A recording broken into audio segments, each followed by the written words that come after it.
Hi friends, it's Miss Kayla from the Fredricksen Library. Today I'm going to teach you how to make a pinata.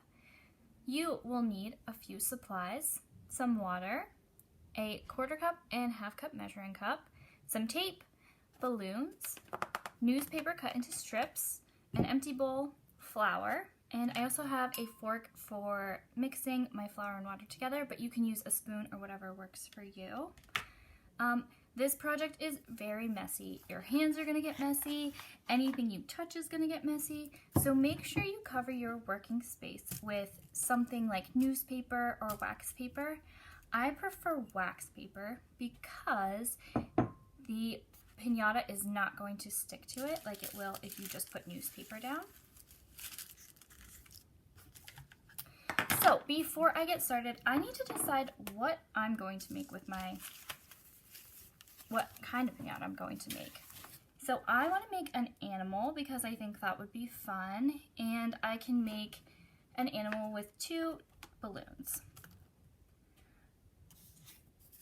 I drew out some sketches of things I could make with my balloons, and I already kind of know what I'm going to make, but these are some ideas for you if you aren't quite sure what you want to make. So take your balloons and I like to play with them and see, like this kind of looks like a penguin to me or a dinosaur. You can put them different ways and just kind of see what shapes you like.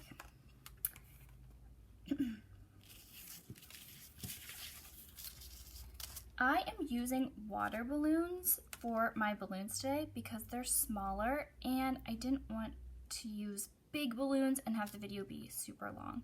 So if you have big balloons, you're going to use the same technique. It'll just take you a little bit longer than me to complete the paper mache part. So I know I'm going to make a bunny for Easter. So I'm going to use this for the body and this one's going to be the head, and I'm going to stick them like this. And I like to tape them together because they keep their shape better that way. So I'm just going to do a taped donut and stick this right about there. And it looks pretty good. I think I'm ready to start paper macheing. So I'm going to set him up here while I get my paper mache mixed up. You're going to need your water, your mixing bowl, and your flour.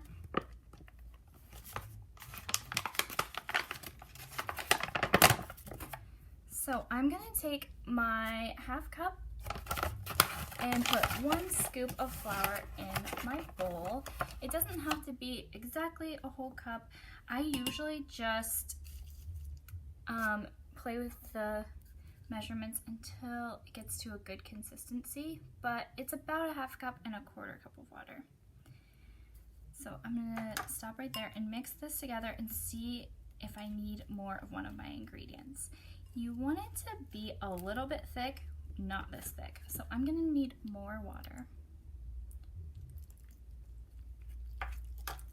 And also if it's too runny, it won't work as well either. So I'll show you. It's probably like a good pancake batter texture. This is still a little bit too thick. I could use this, but it makes it really tough shell for your pinata if it's this thick. A little bit more water.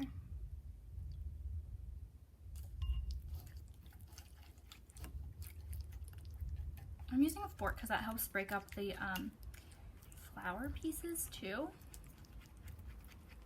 Oh, this is looking much better.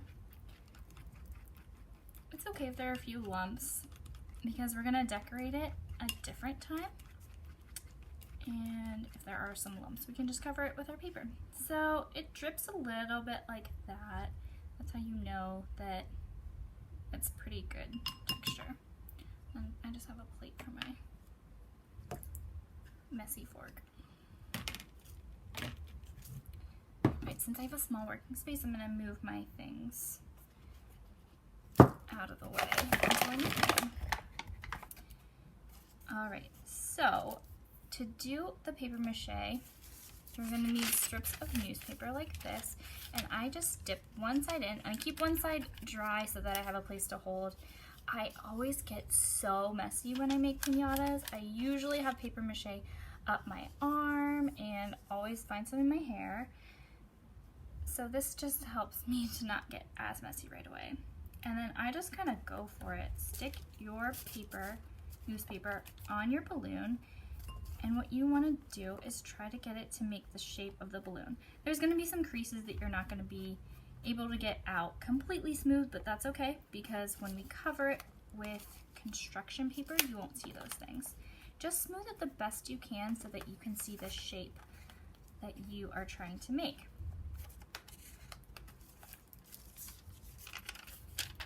You will definitely want to have somebody around you that can help you turn on your water when you're done, because your hands are going to be so messy, and if you get the paper mache somewhere and it dries, it gets really hard.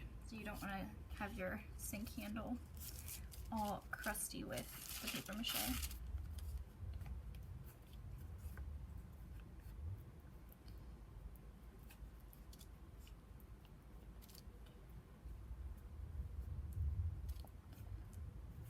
I usually do a couple layers of newspaper all around so you can't see the balloon, but my piñatas always have candy inside, so I'm going to leave a little space right in the head, probably this little area, where I'm not going to put any newspaper. That is going to also help you when you need to pop the balloons inside, so you can get to them a little easier.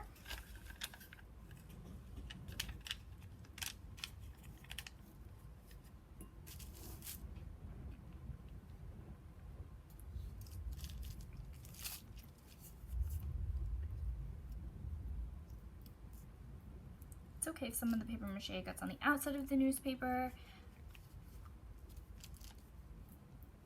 I just smooth it out and spread it all around.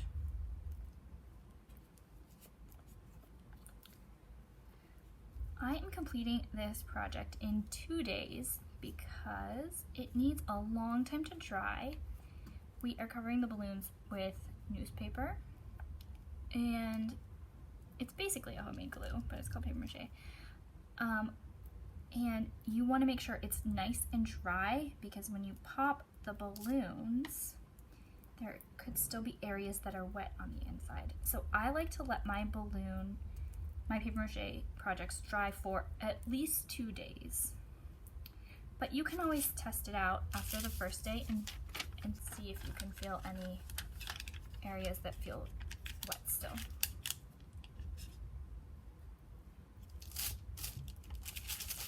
You can go all different directions with your newspaper. I'm going all the same direction for now, but then I'm going to put a different direction as well to make it a little stronger, so that there aren't weak points in my piñata and have all the candy fall out before I'm ready for it to fall out.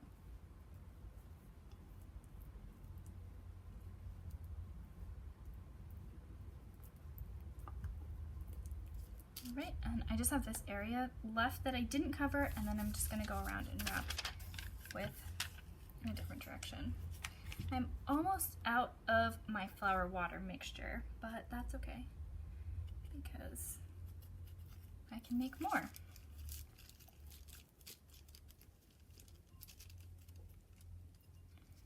I may have enough to finish this one up though. I've done a lot of piñatas for friends and other people that I know, so each time I do it, I learn something new. Piñatas can have like a weak point, which is usually where 2 balloons meet.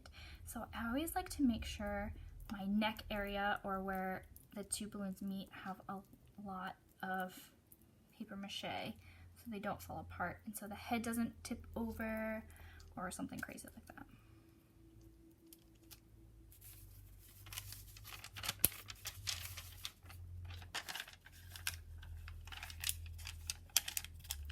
Just gonna go around the neck on this one, close up my hole just a little bit more so that it's not too weak in the neck area.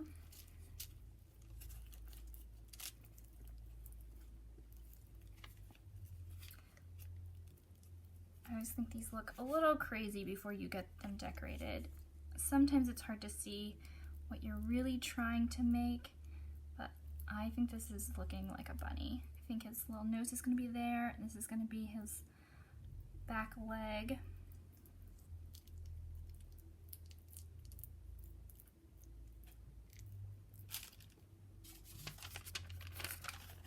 Sometimes if I have areas that have a lot of paper mache on the outside or flour and water on the outside, I don't put as much on the newspaper because it kind of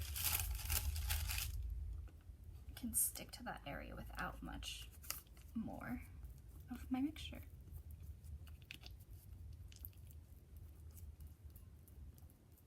If there are any dry spots, you can just take some paper mache with your finger and rub it on. You do want it all to be really, not really wet, but pretty wet, so that it makes a nice hard shell for us to work with once the balloons are gone.